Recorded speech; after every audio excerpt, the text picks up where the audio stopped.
मेथी शाग एमिति एक शाग जहाँकि खाइबा पाई केही केही पसंद करती ना कहीं ना ए शाग टिके पिता लगे किंतु जदि आम एमिति बनैबा बिल्कुल भी पिता लगनी। छुआ ठारू बड़ समस्ते मागी मागी खाइबे से गरम भात हेउ कि पखाला भात सबुथिरे खाइबा पाई भल लागिबो। नमस्कार मामा किचन ओडिया को आपण मानक अनेक अनेक स्वागत। आज रेसिपी पाई प्रथमे आमको मेथी शाग दरकार। एठी मु गोटे बिड़ा मेथी शाग को भल भाव में बाछि नहीं बिल्कुल आम डेंफ रखिबानी खाली पत्र को रखिबा। याको आम भल भाव में धोईकी नहीं आसीबा। तापर ये मुझे दुईटी बड़ साइज बैगण को काटिकी लुण पानी पकईदबा बिल्कुल बैगण आमर कला पड़ोनी। दुईटी बड़ साइज पियाज को काटी नहीं 8 ରୁ 10 पाखुड़ा रसुण को काटी नहीं दुईटी कटा कंचा लंका अल्प किछि कटा अदा। तापर ये गोटे पैन आम बसई नहीं जा। पैन गरम हो गला पर एबे आमे देईदबा आवश्यक अनुसार 2 बड़ चामच तेल। गोटे बिड़ा शाग आमको 2 चामच तेल दरकार, अधिक तेल आमे दबानी। तेल भल भाव में गरम हो गला पर एबे आमे देईदबा आधा छोट चामच सोरिष।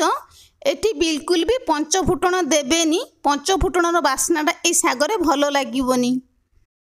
दुईटी सुखिला लंका देईदबा। सोरिष भल भाव में फुटीगला पर एबे आमे देईदबा पियाज। गोटे बिड़ा शाग पाई जेतिकी मु नेली पियाज रसुण अदा और कंचा लंका। जदि आपण माने अधिक शाग नेबे सेही अनुसार पियाज कंचा लंका रसुण अदा को अधिक करिकी ही नेबे। पियाज को आमे हल्का लाल करिकी भाजीबा, अधिक लाल करिकी आमे पियाज को बिल्कुल भी भाजीबानी। ए शाग भजारे पियाज आमर बिल्कुल भी लाल हबनी, पियाजर खाली कंचा स्मेलटा पळेई जिवो, सेही अनुसार आमे पियाज को भाजीबा। तो एइठी एबे आमर पियाजटा हल्का भाजी हो गलानी। आमे काटी रखिथिबा रसुण अदा एइठी एबे देईदबा।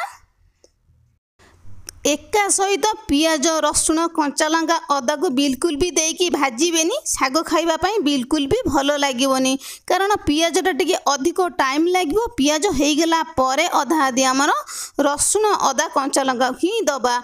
जेमिति मु देली आपण माने सेमिति देकी ही भाजीबे। तो याको आमे भल भाव में आउ टिके भाजी नहीं जिबा पियाज सहित।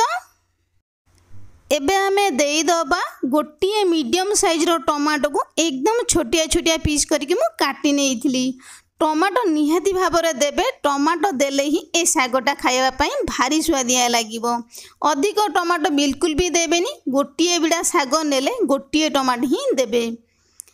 तापर कौन करवा ना याको आमे भल भाव में मिसेकी मसला मसली सहित टमाटो को भाजी नहीं जिबा। 2 ରୁ 3 मिनिट पर्यंत भाजीबा। गैस फ्लेम को एबे आमे हाई रखिबा। एबे हमर टमाटो सॉफ्ट हो गलानी। काटिकी रखिथिबा बैगण को पानी रु छांकी आमे देईदबा। बैगण काटिकी आपण माने हळदी पानी रे पकेई थिबे, गोटे थर लुण पानी रे पकेई दियंतु, बैगण बिल्कुल भी कला पड़िबोनी।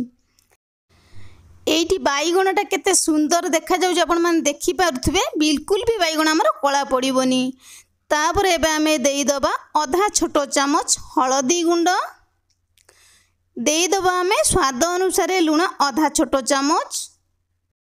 एबे आमे याकु भल भाव में गोळेई नहीं जिबा। बैगण देई सारला परे गैस रो फ्लेम को बिल्कुल लो रखिबेनी कि मीडियम रखिबेनी, ताकू हाई फ्लेम ही रखिबे। हाई फ्लेम रे रखिले कौन हम काटिकी रखिले जेहेतु आम बैगणटा को पानी रे ना बैगण दे सारा पर पानी बाहर ना, तेणुक गैस फ्लेम को हाई मीडियम रखिले बैगणटा आमर सिझिकी बिल्कुल घाटी हेनी। तो ये कौन करवा ना गैस फ्लेम को मीडियम रखिकी घोड़े नहीं जावा ताको आम 3 ରୁ 4 मिनिट पर्यंत।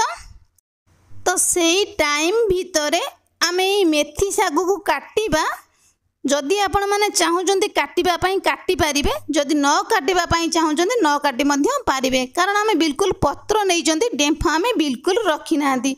टिके किंतु काटि नहीं गले बैगण सहित ए शागटा हमर मिसी जिवो। खाइबा पई ए शागटी भारी स्वादिया लागिवो, बिल्कुल भी पिता लागिवोनी, खाली मेथी शागर बास्ना ही रहिबो। तो एइठी एबे मेथी शागटा को एकदम चुना चुना करके आमे काटिकी रेडी कर नै जिबा। एपटे आमे बैगण रु कभर को बाहर कर नहीं जिबा। এইଠି ଆମର ବାଇଗଣ ଭଲ ଭାବରେ ସିଝି ଯାଇଛି, ବିଲକୁଲ ବି ଘାଣ୍ଟି ହେଇନି, ଏକଦମ ଗୋଟି ଗୋଟି ହେଇକି ହିଁ ଅଛି। ତ ଏଇଭଳି ଭାବରେ ବାଇଗଣକୁ ହିଁ ଭାଜିବା ଦରକାର। ଭଲ ଭାବରେ ତାକୁ ଏଇଠି ଆମେ ଗୋଳେଇ ନେଇଯିବା। କାଟିକି ରଖିଥିବା ଶାଗକୁ ଆମେ ଦେଇଦେବା। ଶାଗ ଆପଣମାନେ ଯେତେବେଳେ ଦେବେ, ଯେକୌଣସି ଶାଗକୁ ଭାଜିବେ, ଗ୍ୟାସ୍ର ଫ୍ଲେମ୍କୁ ହାଇ ମିଡ଼ିୟମ୍ ରଖିକି ହିଁ ଶାଗକୁ ଭାଜିବେ। ଶାଗ ଅଧିକ ବିଲକୁଲ ସିଝିବନି, ଶାଗ ପାଣିଟା ଆମର ଜଲ୍ଦି ଶୁଖିଯିବ, ଶାଗଟି ଖାଇବା ପାଇଁ ଭଲ ଲାଗିବ। ତାପରେ ଏବେ ଆମେ କ'ଣ କରିବା, ବାଇଗଣରେ ଆମେ ଲୁଣ ଦେଇଥିଲେ, এই ଶାଗରେ ଏବେ ଅଧା ଛୋଟ ଚାମଚ ଲୁଣ ଦେଇଦେବା। ଶାଗରେ ଲୁଣ ଦେଲେ କ'ଣ ହେବ ନା, ବିଲକୁଲ ପାଣିଚିଆକି ଫିକା ଲାଗିବନି। ଏବେ ଆମେ ଭଲ ଭାବରେ ଟିକେ এই ମସଲା ମସଲି ସହିତ ମିଶାଇକି ଶାଗକୁ ଆମେ ଗୋଳେଇ ନେଇଯିବା।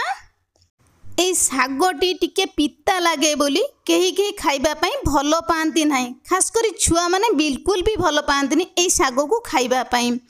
এই ଶାଗଟିକି ଯଦି ଆପଣମାନେ এইଭଳି ଭାବରେ ବନେଇବେ, ଯେଉଁମାନେ ବିଲକୁଲ ବି ଖାଇବା ପାଇଁ ପସନ୍ଦ କରନ୍ତି ନାହିଁ କି ଛୁଆମାନେ ଖାଇବା ପାଇଁ ଭଲ ପାଆନ୍ତି ନାହିଁ, ସମସ୍ତେ ଖୁସି ଖୁସିରେ ପ୍ଲେଟ୍ ପୋଛିକି ଖାଇଦେବେ।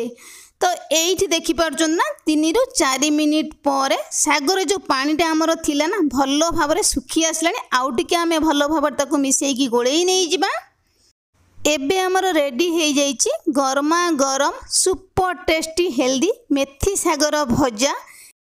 ଖାଇବା ପାଇଁ ଏତେ ଟେଷ୍ଟି ଲାଗିବ ଯେ ସେ ଗରମ ଭାତ ହେଉ କି ପଖାଳ ଭାତ ସବୁଥିରେ ଜମିଯିବ। ତେବେ ଆଜିର ଭିଡ଼ିଓଟି ଆପଣମାନଙ୍କୁ କେମିତି ଲାଗିଲା ଛୋଟିଆ କମେଣ୍ଟ କରିବା ପାଇଁ ବିଲକୁଲ ଭୁଲିବେନି। ରହିବି।